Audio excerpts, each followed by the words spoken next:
Hello students, how are you? I hope you are enjoying your summer holidays and enjoy or utilize this time of holidays in doing something more creative, reading books and helping your parents in household chores. And the most important thing that how you utilize your summer holidays is by making timetable. आप चाहते हो कि आप अपने time period को utilise करना चाहते हो सही तरीके से, तो आपको क्या करना है इसके लिए बच्चों, टाइम टेबल को फ्रेम करो जिससे आप अपनी स्टडीज़ को भी टाइम दो। जो बच्चे अब आगे बोर्ड एग्जाम में अपीयर करेंगे 10th या 12th में या कोई कंपटीशन की तैयारी कर रहे हैं, तो उनको ज़्यादा से ज़्यादा बुक्स एनसीईआरटी की रीडिंग करना ज़रूरी है। उसके अलावा एमसीक्यूज़ वो सॉल्व करने ज़रूरी हैं। जो बच्चे अभी 12th में हैं उनको भी एमसीक्यूज़ पे काफ़ी अच्छा फोकस करना चाहिए, क्योंकि आप एमसीक्यू सॉल्व करते हो तो आपको ये पता चलता है कि आपके कंसेप्ट क्लियर हैं। हमारे भी जो अपने बोर्ड एग्जाम में 56 मार्क्स का जो पेपर होता है उसमें से आप देखेंगे कि 18 क्वेश्चंस एमसीक्यूज़ के आते हैं, फिर आपके फिल इन द ब्लैंक्स आते हैं 9, वो भी एमसीक्यू बेस्ड होते हैं, फिर वन वर्ड के क्वेश्चंस आते हैं। तो जो छोटे छोटे क्वेश्चंस देने का उद्देश्य यही है कि सिलेबस को अच्छी वास्ट तरीके से कवर किया जाए और बच्चे की नॉलेज को परखा जाए।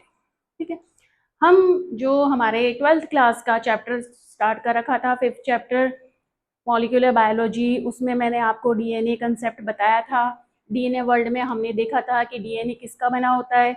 डीएनए या जो भी न्यूक्लिक एसिड है वो बच्चों पॉलीमर्स की, न्यूक्लियोटाइड की पॉलीमर ही होते हैं, न्यूक्लियोटाइड के पॉलीमर होते हैं। फिर हमने ये देखा था कि डीएनए का डबल हेलिक्स मॉडल, ठीक है, वो वाटसन और क्रिक ने दिया था।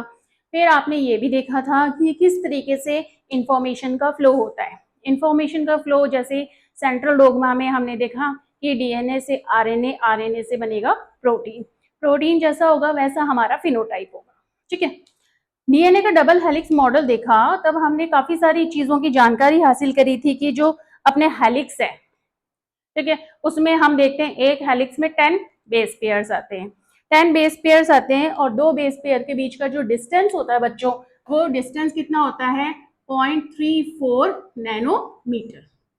ठीक है, एनसीईआरटी की शुरुआत में ही हमें बताया गया है कि जो टोटल नंबर ऑफ न्यूक्लियोटाइड एक मेमेलियन सेल में वो होते हैं हमारे 6.6 इंटू 10 की पावर 9।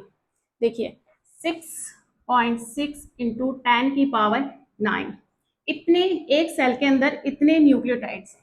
अगर हम इसको इससे मल्टीप्लाई कर दें बच्चों, तो हमारे पास लेंथ आ जाएगी हमारी पॉलीन्यूक्लियोटाइड चेन की, यानी डीएनए की हमारे पास लेंथ आ जाएगी।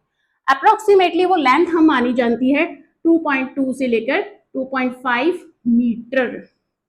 अब आप सोचिए छोटा सा सेल और उसके अंदर छोटा सा न्यूक्लियस, छोटा सा न्यूक्लियस, न्यूक्लियस को हम मेजर करते हैं 10 की पावर -15 यानी फर्मी में। ठीक है, तो इतना लंबा 2.5 मीटर का लंबा डीएनए इतने छोटे से न्यूक्लियस में कैसे आएगा? तो इसके लिए भी डीएनए ने अपनी पैकेजिंग करी। जैसे आप ऊन के गोले को पैक कर लेते हो, ऊन फैली हुई है रूम में और आप उसको पैक करके गोले बना लेते हो, इसी तरीके से अपने चाहे प्रोकैरियोटिक सेल हो चाहे यूकैरियोटिक सेल हो, उसमें डीएनए की पैकेजिंग की जाती है। अगर हम पहले पैकेज, इसलिए आज हम यही टॉपिक लेंगे बच्चों, packaging of DNA helix. Okay, तो अगर हम बात करें बच्चों प्रोकैरियोटिक सेल की, प्रोकैरियोटिक नाम से पता लग रहा है, प्रो मतलब primitive type of nucleus, prokaryotic cell के अंदर प्रो मतलब प्रिमिटिव टाइप का या सिंपल टाइप का न्यूक्लियस।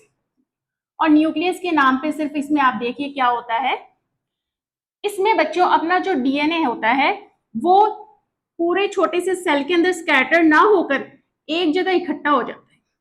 ठीक है, एक जगह इकट्ठा होने का तरीका क्या है, नेगेटिव, जो अपना डीएनए है वो नेगेटिव चार्ज होता है, फॉस्फेट ग्रुप के कारण, फॉस्फोरिक एसिड के कारण कैसा होता है बेटा, नेगेटिव चार्ज होता है।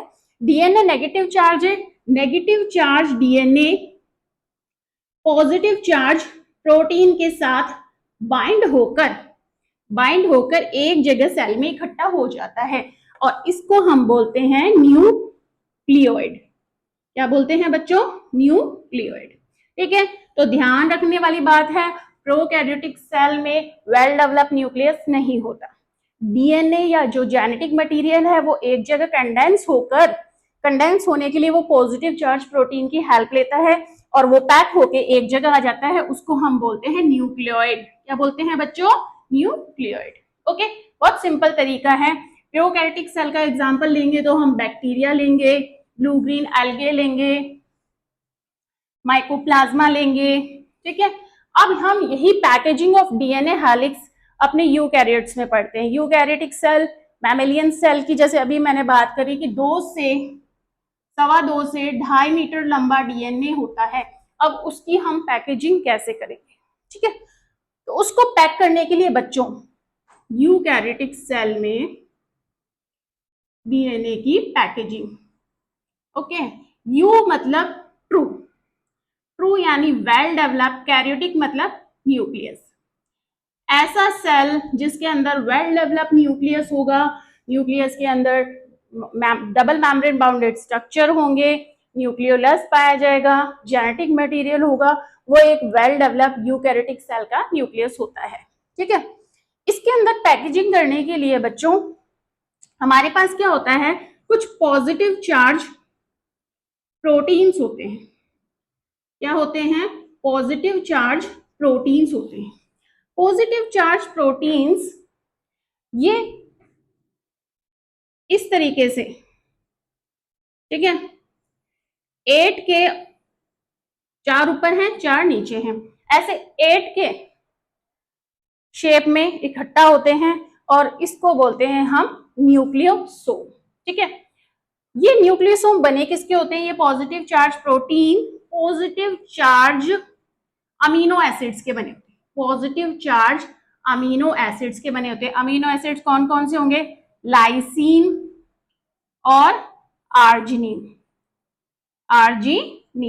ओके, ठीक है, वापस से सुनो।